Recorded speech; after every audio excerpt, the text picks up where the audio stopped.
ISC semester 2 examination specific question paper accounts.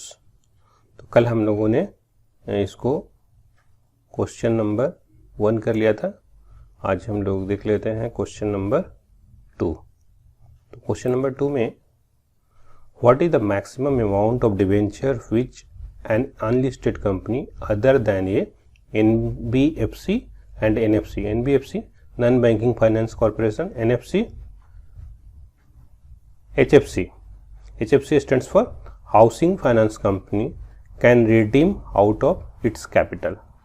Answer will be 90% of face value of the debentures. Okay. Second question. Okay. At the time of dissolution of the partnership, its balance sheet shows a stock of 30,000 comprising easily marketable item, obsolete item and few miscellaneous other items. तो 3 तरह के items का collection है, 30,000 रुपये का है। इसमें से कितने का है वो नीचे दिया गया है। तो इसको 65% जो है वो इजीली मार्केटेबल आइटम था। एब्सोल्यूट आइटम, इसको बेचने से कुछ भी मिलने का नहीं है, इसमें 0 पैसा मिलता, कोई लेने वाला नहीं है। और मिसलेनियस आइटम, इधर उधर कुछ काम आ जाए किसी का तो कोई उठा लिया बचा हुआ आइटम्स। तो इसका कैसे कैलकुलेशन करेंगे उसको हम लोग देखते हैं।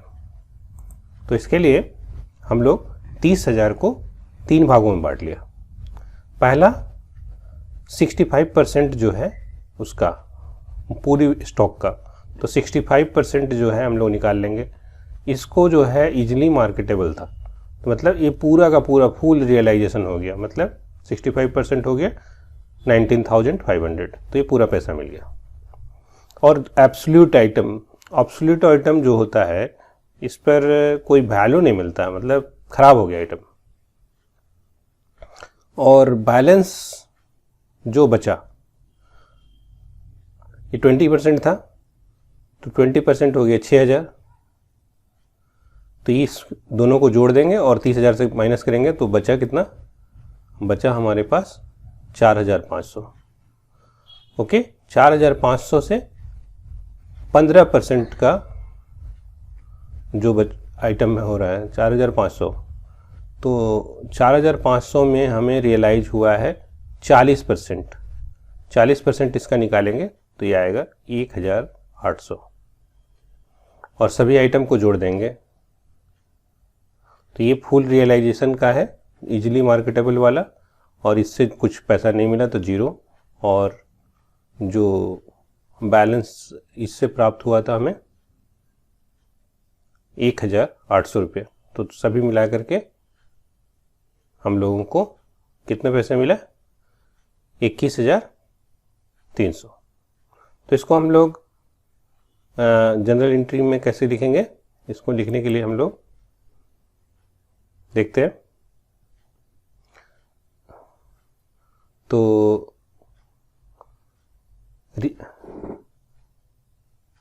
इसको जनरल एंट्री में लिखने के लिए हम लोग पहले जो इन्वेंट्री का स्टॉक है उसको रियलाइजेशन अकाउंट में पहले भेजेंगे। Being amount of inventory transfer to realisation account, 30,000 को ट्रांसफ़र कर दिया।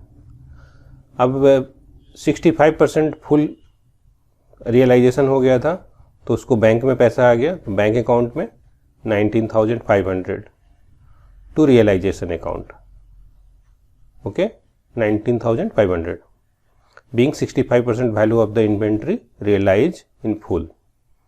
और जो पार्शियली रियलाइज हुआ था उसका being residual inventory realise 40% of the value. तो ये 4,500 का 40% 1,800 रुपया आया था रियलाइजेशन अकाउंट से जो बैंक में, तो इस तरह से एंट्री कर देंगे। ओके, अब आगे चलते हैं हम लोग क्वेश्चन नंबर 3 पर। ठीक है, क्वेश्चन नंबर 3 पर चलते हैं। क्वेश्चन नंबर 1 अप्रैल 2012 को नेपच्यून फाइनेंस लिमिटेड एक NBFC कंपनी है जो 4000 नंबर ऑफ शेयर डिवेंचर्स को इशू कर रहा है और उस पर इंटरेस्ट मिला 9% डिवेंचर्स है और प्राइस है 100 रुपीज ईच और उसको रिडीम कर रहा है 5% के प्रीमियम पर। तो you are required to pass the necessary journal entry और issue and redemption of debenture. Issue का भी लिखना है और रिडम्पशन का भी लिखना है। तो इसको किस तरीके से लिखेंगे, इसके लिए हम लोग देखते हैं।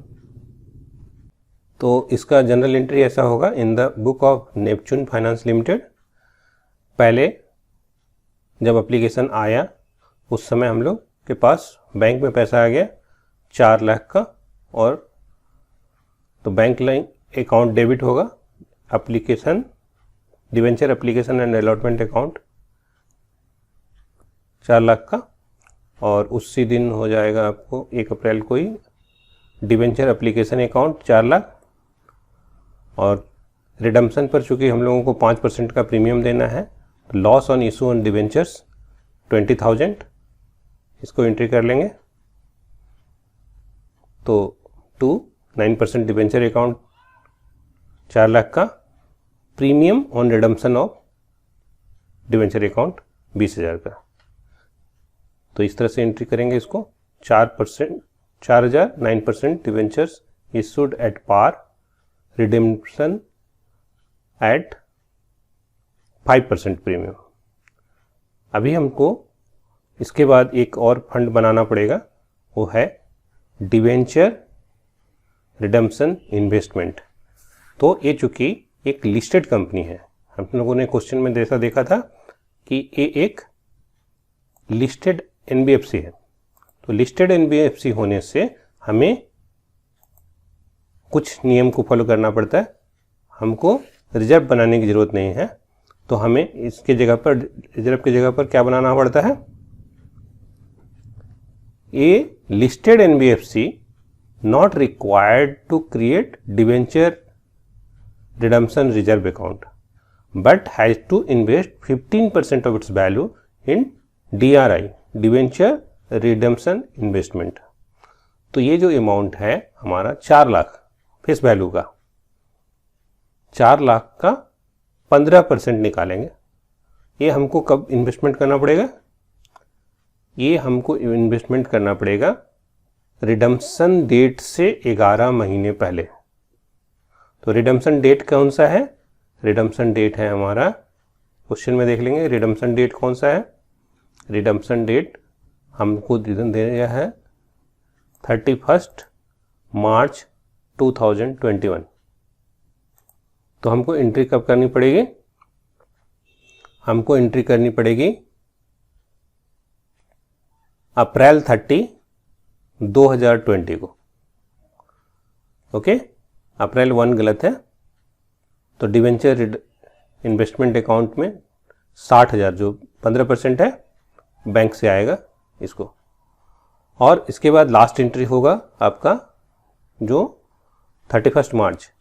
तो उस समय जो इन्वेस्टमेंट किए थे डिवेंचर रिडम्पशन अमाउंट से, वो फिर से वापस बैंक में चला जाएगा, और ये जो 9% का अकाउंट है अब इसको पे करने का टाइम आ गया। तो पे करने का टाइम आ गया तो हमको ड्यू के लिए 9% डिवेंचर अकाउंट 4 लाख का, और प्रीमियम पर ड्यू देना है तो 20,000 उसके लिए।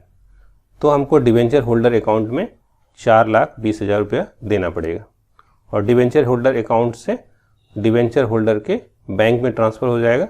उसके लिए हम लोग ये वाला एंट्री पास कर लेंगे, 4,20,000 4,20,000 का। ओके, ठीक है। ये प्रीमियम जो है उसका भी कैलकुलेशन करना होगा। तो ये 5% चूंकि प्रीमियम पर देना है तो 4 लाख का 5% 20,000 होता है। तो ये 20,000 वहां से आया।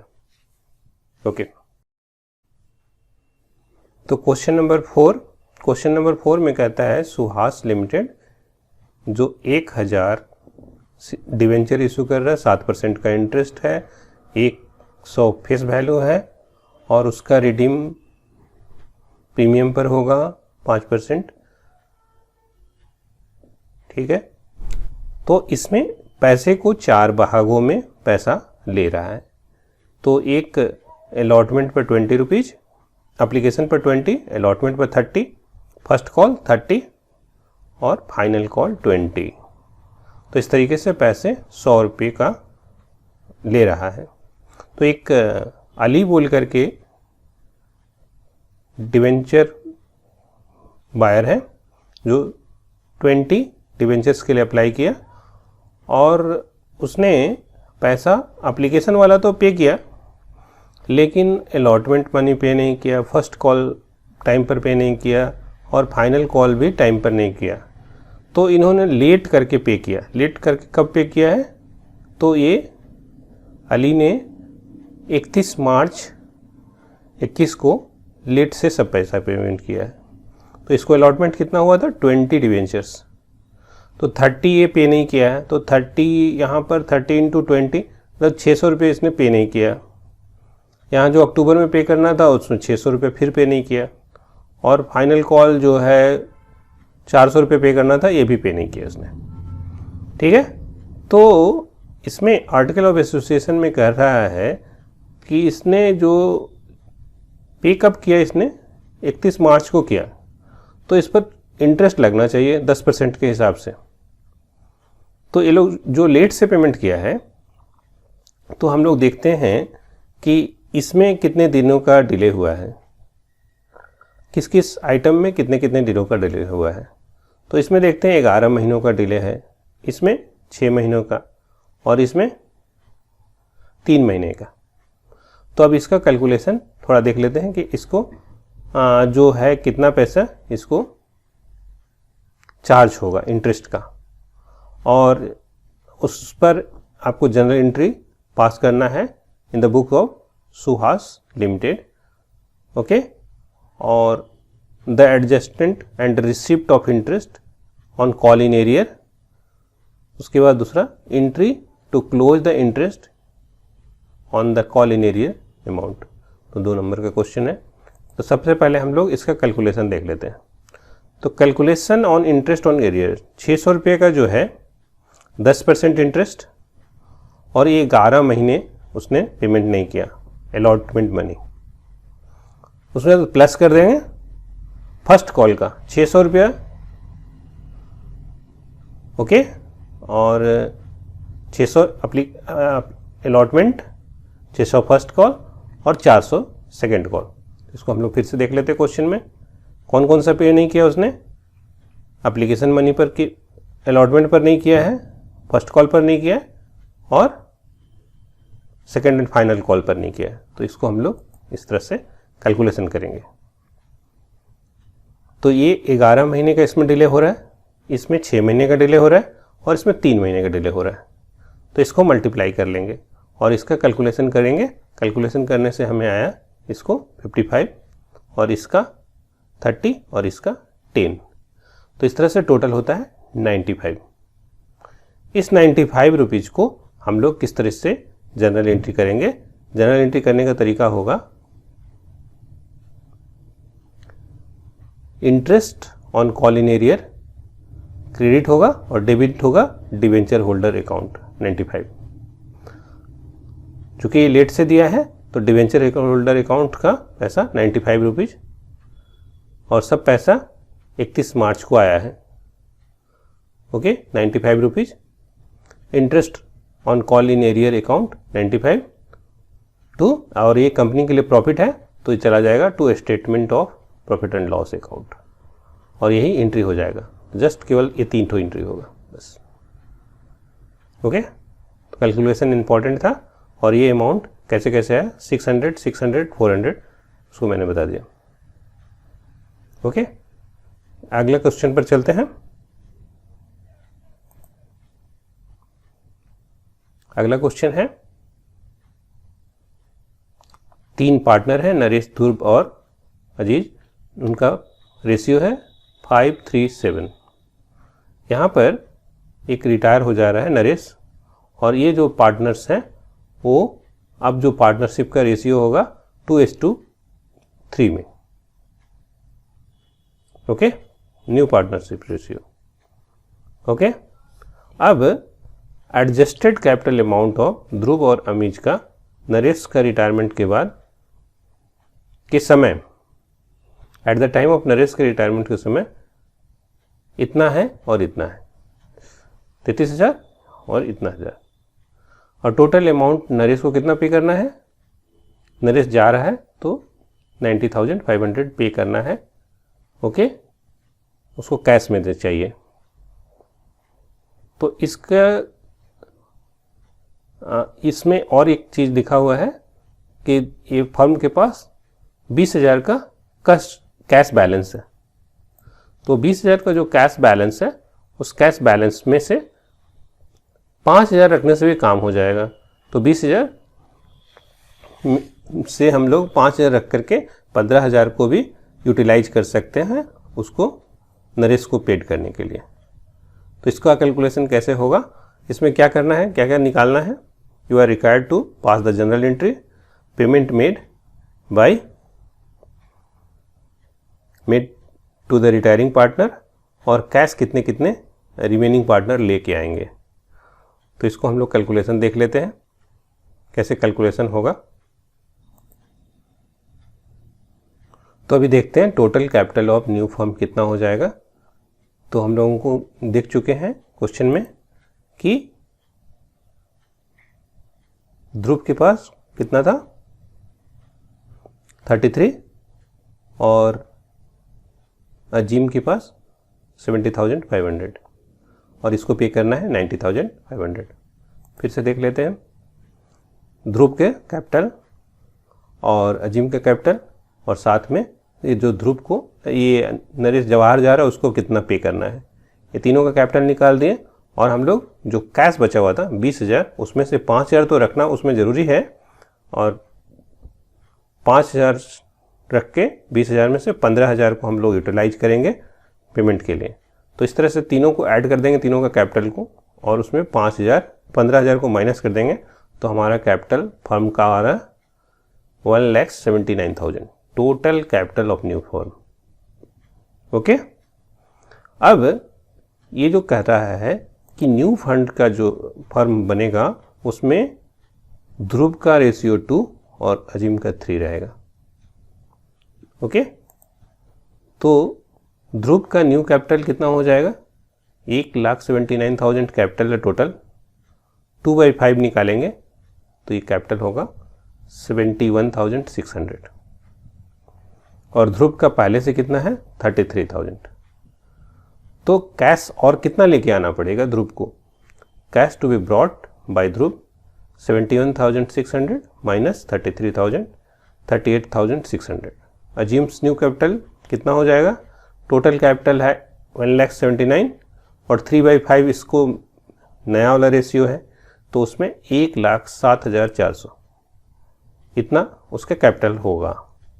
तो कितने पैसे उसको लेके आना पड़ेगा, 1,07,400 से पहले से जो है उसका है अजीम का 70,500, उसको माइनस कर देंगे तो ये 36,900। तो ध्रुव को लाना होगा 38,600 और अजीम को लाना होगा 36,900। ओके, तो ये दोनों का हम लोग एंट्री करेंगे। ये दोनों पैसा लाएगा और उस पैसे को हम लोग ट्रांसफ़र करेंगे जो आउटगोइंग पार्टनर है। ओके, तो ये पैसा जो है नरेश कैपिटल अकाउंट में, नरेश को चाहिए इतना पैसा कैश में तुरंत क्वेश्चन के हिसाब से 90,500 तो कैश से दे दिया इसको, लेकिन उससे पहले पैसा लाना पड़ेगा। तो कितने पैसे ध्रुव लाएगा, 38,600 और अजीब 36,900 जो हम लोग कैलकुलेशन के हिसाब से लेकर के आए थे। ओके, और ये पैसा हो जाता है 75,500, और बाकी पैसा कहाँ से उसको देंगे नरेश को, वो हम लोगों का जो कैश रिजर्व था उसमें से हम लोग इसको देंगे। कैश रिजर्व कितना था हम लोग का 20,000 और 5,000 रखना कंपलसरी है, तो हम लोग ये 20,000 से 5,000 रख के बाकी 15,000 को एडजस्टमेंट करेंगे। और बाकी जो 2 रुपये हैं ये जो है ये दोनों मिलकर के पैसा लाएगा। ध्रुव 38,600 और अजीम 36,900। कैलकुलेशन कहाँ से आया था? यहाँ से, क्योंकि नया कैपिटल उसका जो ध्रुव का है 71 को माइनस करने के बाद इतना पैसा उसको लाना पड़ा और अजीम को कितना लाना पड़ा? 36,900। ये दोनों पैसा लेके आएंगे और नरेश को देंगे और नरेश आउट हो जाएगा। ओके, तो ये जनरल एंट्री होगा। नेक्स्ट क्वेश्चन पर चलते हैं।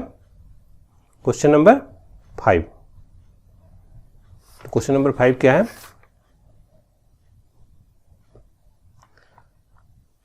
रवि, विजय और संजय, इसका प्रॉफिट शेयरिंग रेशियो है। इसको हम लोग फ्रैक्शन तोड़ करके निकाल लेंगे तो क्या होगा? चलिए, तो इसको हम लोग ये जो फ्रैक्शन में दिया है रेशियो, इसको हम लोग इसमें यदि एलसीएम लेकर के इसको तोड़ेंगे तो हम लोगों का रेशियो क्या हो जाएगा? रेशियो हो जाएगा 3:2:1। ओके, तो इस तरीके से हमारा न्यू रेशियो हो जाएगा। उसके बाद विजय जो है बाहर जा रहा है, ठीक है, कोई बात नहीं, विजय और विजय के रिटायरमेंट लॉस ऑफ, तो यहाँ लॉस हो गया है 12,000 रुपये का।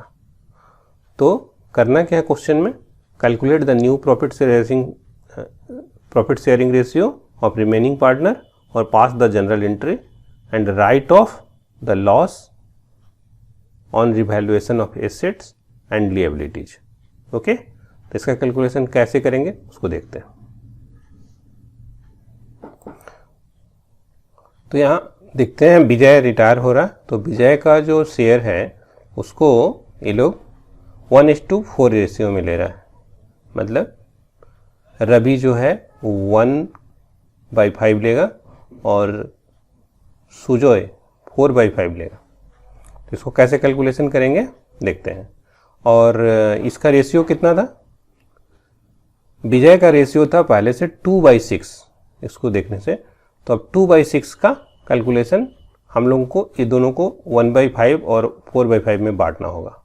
तो हम लोग इसको कैसे करेंगे? 1/5 चाहिए इसको रवि को और विजय का रेशियो था 2/6। तो देखें इसको कैलकुलेशन करने के बाद हमको मिलता है 1/15। उसी तरह से सुजय को चाहिए 4/5 और 2/6 रेशियो है विजय का। तो इस तरीके से कैलकुलेशन करने पर ये मिलता है 4/15। तो रवि का जो न्यू शेयर है वो पहले से कितना था? 3/6 और 1/15 लिया है। तो दोनों को एलसीएम लेकर के हम लोग ने निकाला 17/30। उसी तरह से सुजय का जो है पहले से 1/6 था और 4/15 उसने विजय से लिया। तो ये दोनों को प्लस कर देंगे। प्लस करने के बाद एलसीएम लेके निकालेंगे तो हमको आएगा 13/30। तो दोनों का एलसीएम चूंकि 30 है तो इसलिए अब रेशियो में कोई दिक्कत नहीं होगी। न्यू रेशियो हो जाएगा 17/13। ओके, तो ये हो गया आपका रवि और सुजय का न्यू रेशियो। ओके, तो रवि का कैपिटल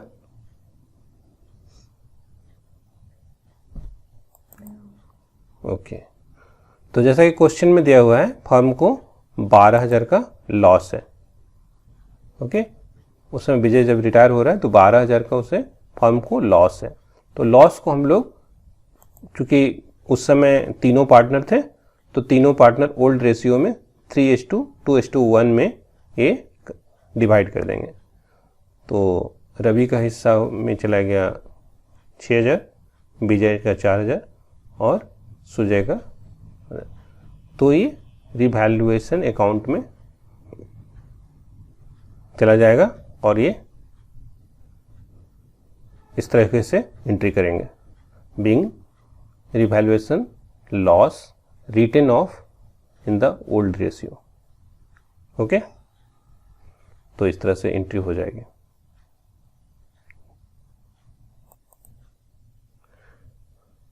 तो सेकंड पोर्शन देखते हैं। 1 अप्रैल 2017 को प्रसाद एंड कंपनी 1000 डिवेंचर 10% और 1000 रुपया उसकी प्राइस भी है, उसको 980 रुपये में दे रहा है। तो यहाँ पर सभी में 20 रुपये का क्या है, आपको डिस्काउंट दे रहा है। ओके, 1000 का चीज़ 980 में ही दे रहा है। ओके, दूसरा चीज़ क्या है, ये जो है ये आपको 1/5 ऑफ डिवेंचर रिडीम करता है, जो रिडीम स्टार्ट होता है 31 मार्च 2019। ओके, और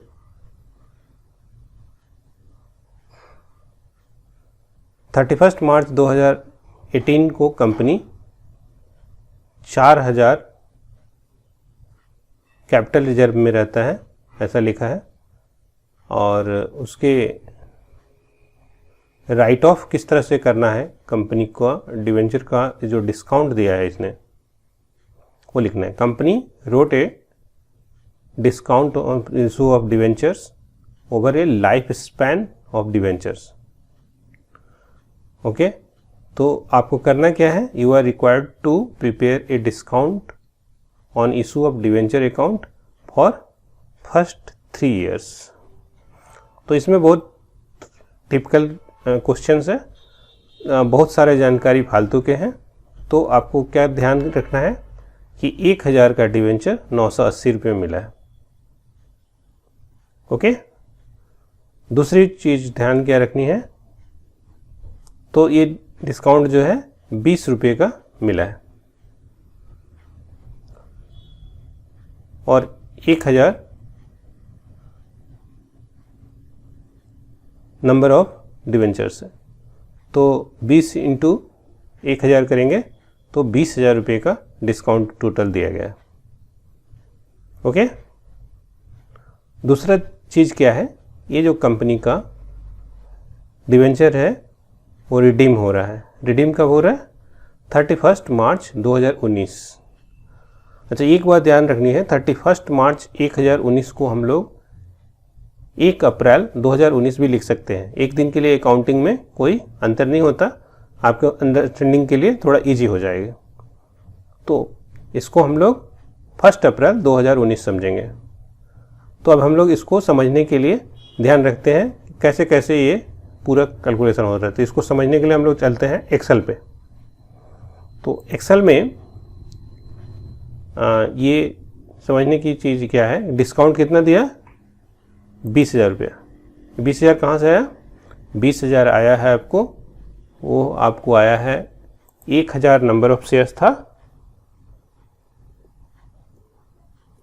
और उस पर 20 रुपये का डिस्काउंट दिया है हम लोग, उसके कारण से ये आया है 20,000 रुपये का डिस्काउंट। ओके, तो इस 17 में जब इशू शेयर जारी किया गया तो उस समय से पैसा कंपनी के पास पूरा आ गया और इस पैसे का पूरा यूटिलाइजेशन कर रहा था। तो क्वेश्चन में जैसा लिखा हुआ है कि 31 मार्च 2019 को डिवेंचर पहला रिडीम होगा और रिडीम कितना होगा, 1/5 होगा। मतलब यदि 1000 का है तो 1/5 हो जाएगा 200 रुपये। तो कंपनी के पास कितने पैसे बच जाएंगे, 800। फिर उसके बाद कितने बचेंगे, 600। तो हम लोग देखते हैं कि 1 अप्रैल 19 को क्या होता है। तो यहाँ से ध्यान से देख लेते हैं। 17 में कंपनी ने पैसा लिया तो उसके पास 1000 रुपया पूरा था। 18 में भी उसने पैसा किया। अप्रैल 19 में इसने पैसा लौटाना चालू कर दिया। तो यहाँ पर 1/5 मतलब 200 रुपये लौटा दिया। तो कंपनी के पास कितने बचे? 800 रुपये। 20 में 600 रुपये, 21 में 400 और यहाँ 22 में आपको बच गए 200 रुपये और उसके बाद वो पूरे पैसे लौटा देगा, तो कोई पैसे बचेंगे नहीं। तो इसको हम लोग रेशियो बनाते हैं, जो सबसे छोटा होता है उसको 1 लिखेंगे। ओके, इसका डबल है तो उसको 2 लिखेंगे, इसको उससे 3 गुना है 3 लिखेंगे, 4 गुना 4 लिखेंगे और ये 5 गुना है 5 लिखेंगे और ये भी 5 गुना ही है, इसको भी 5 लिखेंगे। ये सारे रेशियोज को जोड़ देंगे, जोड़ने से सम आ गया 20। ओके, हम लोगों ने डिस्काउंट कितने का दिया है? 20,000 रुपये का। अब ये जो 20,000 का डिस्काउंट है उसको हम लोग राइट ऑफ करनी है। राइट ऑफ करनी है तो उसी प्रोपोर्शन में राइट ऑफ करनी है जिस प्रोपोर्शन में हम लोगों ने डिस्काउंट का यूटिलाइजेशन किया है। तो हम लोग देखते हैं कि पहले साल पूरा का पूरा यूटिलाइज किया है, तो इसका कैलकुलेशन करेंगे 20,000 इंटू 5/20, तो आंसर आ जाएगा 5,000। तो 5,000 राइट ऑफ होगा फर्स्ट ईयर वाला में, सेकेंड ईयर में राइट ऑफ 5,000, थर्ड ईयर में चूंकि पैसा कम रह गया कंपनी के पास तो राइट ऑफ होगा 4,000। एक कैलकुलेशन दिया गया है, इसे समझ लेने की है। उसके बाद 3,000 का राइट ऑफ होगा, उसके बाद 2,000 का राइट ऑफ होगा, उसके बाद 1,000 का राइट ऑफ होगा। तो इस तरीके से राइट ऑफ जो है वो अलग अलग ईयर में अलग अलग हो रहा है। तो पूरा राइट ऑफ हो जाएगा और टोटल जो है वो हम लोग निकाल लेते हैं। तो टोटल बन जाएगा 20,000 रुपये का, हम लोगों ने डिस्काउंट दिया था, 20,000 का राइट ऑफ हो गया। तो इस तरीके से हम लोगों को समझनी है किस तरीके से हम लोग कैलकुलेशन करेंगे। तो अब इसको हम लोग लिखेंगे कैसे और किस तरह से इसको आपका जो बनाना है सम को, तो उसको देख लेते हैं। तो हम लोगों का जो रेशियो आया था 1 2 3 4 5 करके, तो राइट ऑफ जो अमाउंट है फर्स्ट ईयर में हम लोगों ने 5,000 निकाल लिया था, सेकेंड ईयर में वो भी 5,000 निकाल लिया और थर्ड ईयर में 4,000 निकाल लिया था। यही चूँकि हमारे क्वेश्चन में ऐसा ही है कि केवल 3 साल का ही लिखना है। You are required to prepare discount on issue of debentures account for first 3 years. सारे ईयर्स का नहीं लिखना है, लेकिन फर्स्ट 3 ईयर्स लिखने के लिए भी सारे बनाने पड़ेंगे। तो यहाँ हम लोग एक्सेल शीट को फिर से एक बार रिकॉल कर लेते हैं। तो फर्स्ट ईयर 5,000, सेकेंड ईयर में भी 5,000 और थर्ड ईयर में 4,000। यदि उसके बाद आता 3,000, 2,000 to 1,000 हम लोग ऐसा लिखते हैं, लेकिन चूंकि ये 3 ही साल का है तो हम लोग 3 साल का मेंशन करेंगे। ओके, तो इसको हम लोग किस तरीके से लिखेंगे देखते हैं। चलिए, तो इसको हम लोग लिखते हैं किस तरीके से एंट्री करेंगे। Discount on issue of debenture, तो हम लोगों ने देखा था कि पहले डिवेंचर अकाउंट को 20,000 का एंट्री कर देंगे टू डिवेंचर अकाउंट और by statement of profit and loss account. First year है 2017 का, तो और 31 मार्च को 17-18 का ये है, तो 5,000 का इसमें डिस्काउंट दिया है और ये profit and loss statement account से आ जाएगा पैसा, और 15,000 जो है वो बैलेंस कैरी फॉरवर्ड हो जाएगा। ठीक है, तो नेक्स्ट हम लोग देखते हैं कि ये जो 15,000 है वो यहाँ पर एंट्री हो गया, 15,000 फिर से आ गया और 15,000 में सेकेंड ईयर में भी 5,000 जाएगा और फिर बैलेंस बच जाएगा 10,000, तो उसको एंट्री करेंगे हम लोग। और थर्ड ईयर में ये जो 10,000 बचा उसको ट्रांसफ़र कर देंगे और ये थर्ड ईयर में प्रॉफिट एंड लॉस अकाउंट से 4,000 का जाएगा और 6,000 अभी भी राइट ऑफ करना बाकी रह जाएगा। ओके, तो यहाँ पर अप्रैल 1 को बैलेंस कैरी डाउन हो जाएगा। चूँकि हमको 3 साल का ही लिखना था तो हमने 3 साल का लिख करके छोड़ दिया। तो क्वेश्चन नंबर 6 देखते हैं। क्वेश्चन नंबर 6 में सीता और गीता जो पार्टनर है, रेशियो है 4:5 का और ये यहाँ पर पार्टनरशिप डिजॉल्व हो रहा है और उसके बैलेंस शीट में ये है, और बैलेंस शीट में दिख रहा है कैपिटल और करेंट अकाउंट है गीता का, और कंटिजेंसी रिजर्व है, प्रॉफिट एंड लॉस है। ओके, तो आपको बनाना क्या है, पार्टनर्स कैपिटल अकाउंट। ओके, तो यहाँ पर डिजॉल्व होते समय यहाँ पर कुछ लिएबिलिटीज है दिख रहा है, और प्रॉफिट 9,000 का दिख रहा है। गीता ने कुछ 2,000 रुपये का रियलाइजेशन एक्सपेंसेस अपने तरफ से पे कर दिया है, और गीता ने ही 1,000 रुपये का मैनेजर का सैलरी दिया है अपने तरफ से, तो इसको बाद में वापस करना पड़ेगा। ठीक है, तो गीता ने 2 पेड किया हुआ है, तो इसका कैलकुलेशन कैसे होगा उसको हम लोग देखते हैं। ओके, तो यहाँ पर हम लोगों को बनाना है कैपिटल अकाउंट। ठीक है, कैपिटल अकाउंट में तो जो 30,000 और 35,000 गीता का कैपिटल दिया हुआ था। ठीक है, कॉन्टिजेंसी रिजर्व्स जो है वो भी दिया हुआ है, रिजर्व दिया हुआ है 18,000 का, और वो लोग का प्रॉफिट शेयरिंग रेशियो है 4:5। तो सीता का हो गया 8,000 और गीता का हो गया 10,000। ओके, चलिए 4,000, 8,000 और 10,000, ये सही है। उसके बाद 9,000 का इन लोगों को प्रॉफिट है। 9,000 का प्रॉफिट है क्वेश्चन में, 9,000 का प्रॉफिट है, तो 9,000 का जो प्रॉफिट है वो भी दोनों को बढ़ जाएगा, तो बांट दिया 4,000 इसके अकाउंट में और 5,000 इसके अकाउंट में। प्रॉफिट शेयरिंग रेशियो के हिसाब से बढ़ रहा है, कोई दिक्कत नहीं है इसमें। अभी गीता ने 2 पेमेंट किया था। क्या क्या पेमेंट किया था? गीता ने पेमेंट किया था एक रियलाइजेशन ऑफ एक्सपेंसेस, मतलब यहाँ पर कुछ खर्च हो रहा है रियलाइजेशन में, उसमें 2,000 रुपये दिया था, और मैनेजर का सैलरी। ठीक है, तो 1,000 रुपया, तो ये दोनों गीता ने पे की था, तो गीता के इसको क्रेडिट मिलेगा, तो उसको हमने जोड़ दिया। ओके,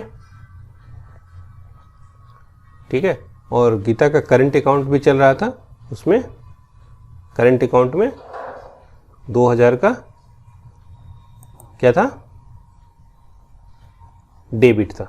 ओके, तो उसको हम लोगों ने यहाँ एंट्री कर देंगे। प्रॉफिट एंड लॉस अकाउंट में जो है, प्रॉफिट एंड लॉस अकाउंट से ये डेबिट साइड का एंट्री आ रहा है 4,500, जो लॉस दिख रहा है इसको हम लोग भी डिस्ट्रीब्यूट कर लेंगे प्रॉफिट शेयरिंग रेशियो में। 4:5, 2,000 इसके अकाउंट में चला जाएगा और 2,500 इसके अकाउंट में चला जाएगा।